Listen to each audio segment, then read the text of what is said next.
Would you like me to say the name? Yes, I Jean-Vincent? want you to say the name because I mean I'm still very French and Tesselaarsdal.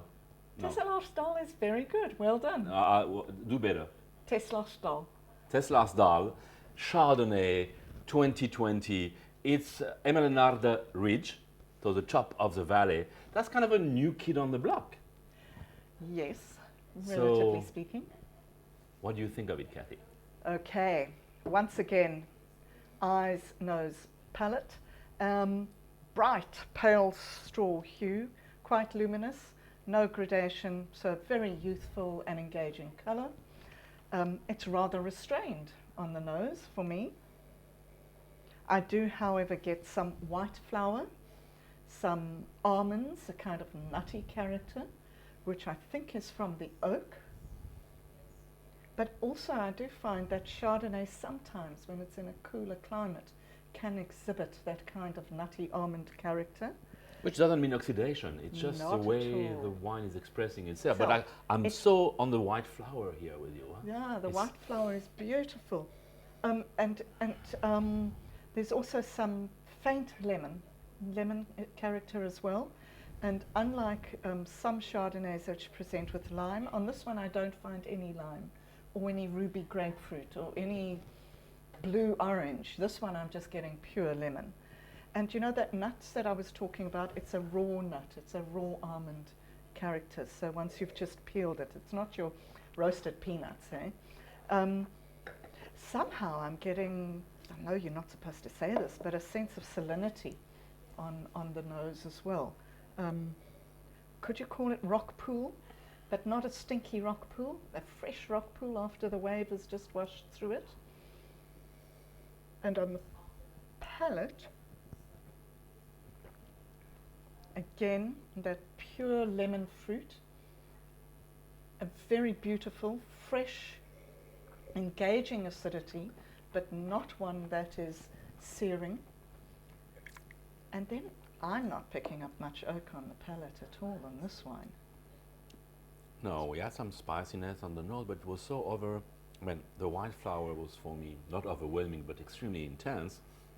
The lemon, almost like this Italian limoncello, was Oh, yes. really just pushing the flower.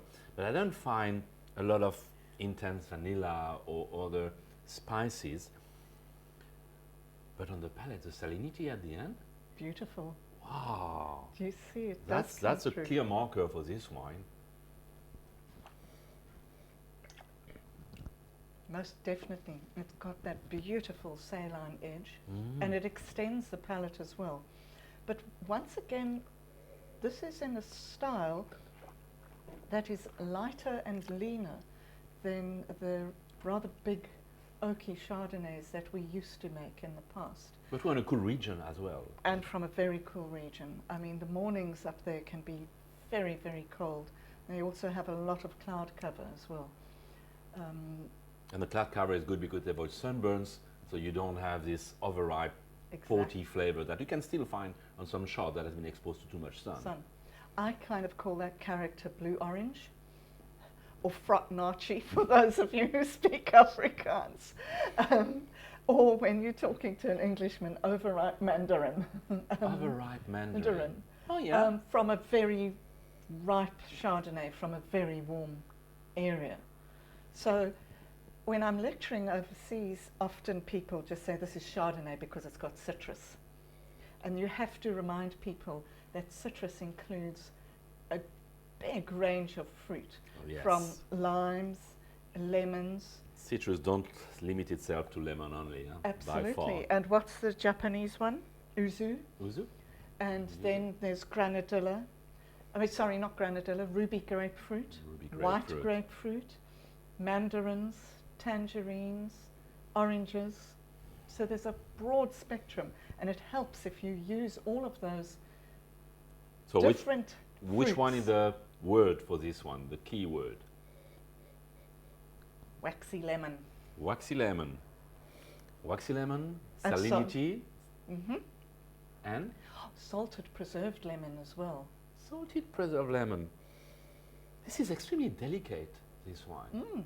The way it's warming up on the tongue, expressing, and the salinity, which sometimes can, we're not expecting much salinity on wine usually, and this is far from the sea, so you cannot see it's a sea breeze that has Definitely not. brushing the leaves and the berries. But it is so definitely salty on that finish. Absolutely. And that's, I think, where I'm thinking of my preserved lemons packed in salt. Very interesting for food pairing, this salinity as well. Absolutely. You can play with a lot of umami and even going on some meat easily with that. Very interesting wine. Thank you.